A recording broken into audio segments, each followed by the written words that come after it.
Okay, so this morning I received from a customer a W203 switch. This one was vandalized.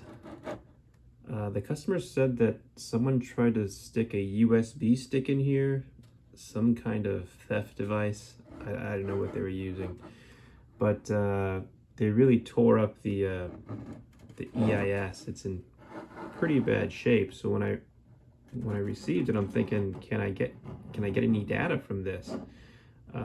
For sure, the infrared function is destroyed, but maybe I can pull data via OBD using connections from the back over here. I might still be able to pull data from this EIS. If I can pull its data, I can clone it. So I'm going to give that a shot today. Okay, so this is our vandalized EIS. The first thing I have to do is try to get information from it, the basic data. The infrared receptor is not going to work. This is completely destroyed.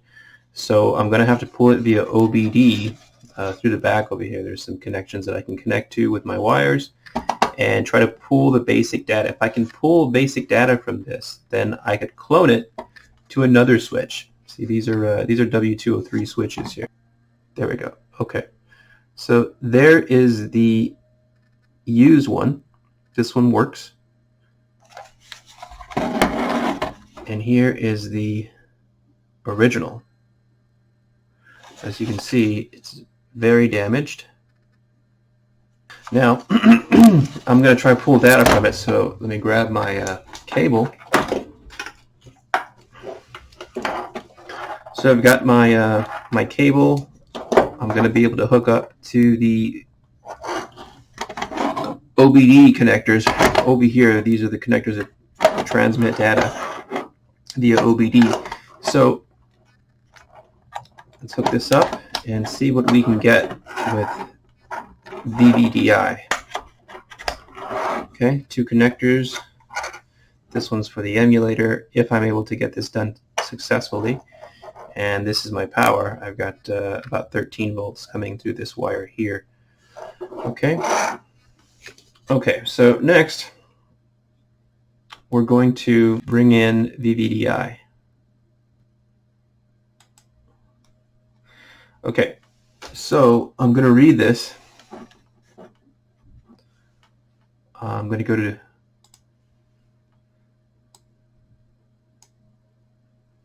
EIS tools, and I'm going to choose, because this is not going to auto detect, so I'm going to choose 203. And let's see if the IR function is messed up. We're going to try reading via IR, read EIS data and password. It says to insert the IR adapter to the car. So we'll take our IR adapter and stick it in and see if we get anything, which I highly doubt because it's destroyed.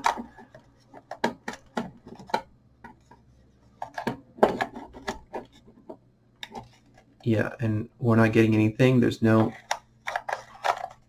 communication via IR.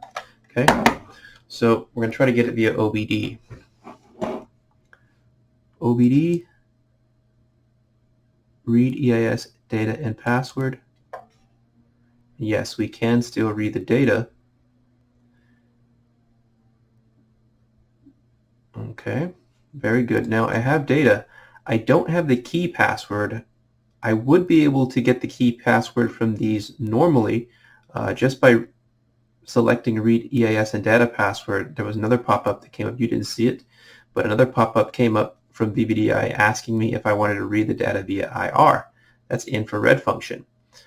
So with a good switch, for example, the U switch, I'll be able to do that and read the password via IR. And now I have the key password, which is required to use the original key.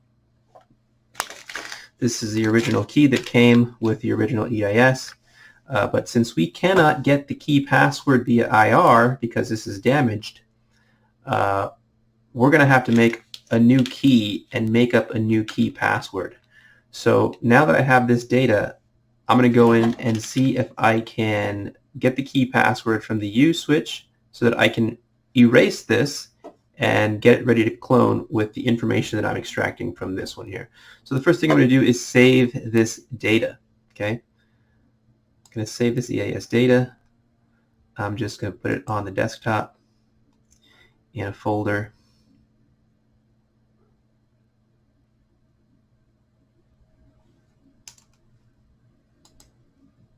New folder, and we're going to call it W203.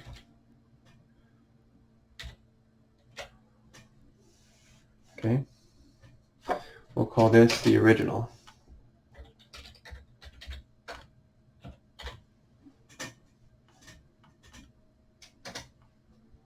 All right, and we're going to save this data here.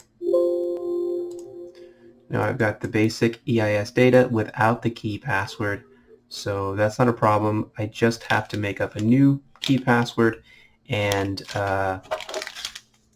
write a new key, because this key is no longer going to work. This key is no longer going to work because we don't have the key password. So we will have to program a new key later.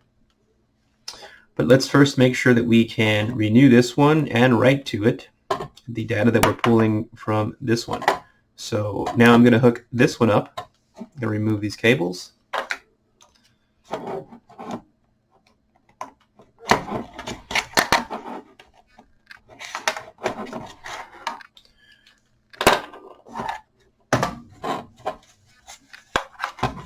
And let's grab the data from the used EIS. I need the key password in order to renew this EIS or erase the EIS. Okay, so what I'm going to do now is read the EIS data and password from this one. Make sure it's working.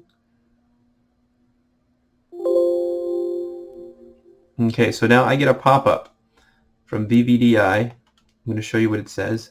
The pop-up that just came up says, warning, please don't renew this EIS. It may not support write EIS data after renew. So that's not a good sign. Sometimes you get an EIS that you cannot write to if you renew it. There's a chance that it says may not support write EIS data after renew. So I have no choice. I'm going to renew this one and try to write data to it. And let's hit OK here. And then it says, do you want to read password via IR? And I'm going to say yes. Now it's asking me to insert the IR adapter. So I take the IR key and I insert it. And we're going to start reading data via infrared.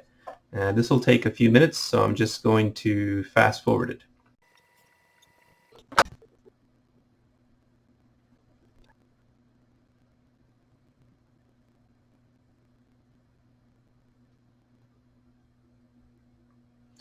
Okay, so we've got the key password. Here it is. Read success password is right here. Okay, it's also here. Okay, so next I'm going to save this data with the key password. And we're going to save that in here. Okay, so this is the used EIS. I was able to get the key password from it. And I saved that data, the original data, just in case anything went wrong. So always save the data when you read it. After receiving the information from here, I was able to erase this EIS and make it a virgin EIS, basically. Okay. Now, after that, I take the data from my original that I already saved, and I write it to the virgin EIS. I've already done that, and now all I need is a key. So I programmed a key for this EIS, an emulator as well. Okay, programmed an emulator. If you've got a key that's not programmed to this car, like the original key. Let's try the original key.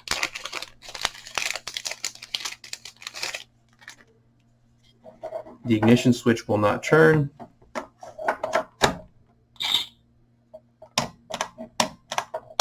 See, it does not turn. But if you have a key that's programmed with the same key password that you have in your EIS, we get a green light, and we can now turn this. And that should start the car.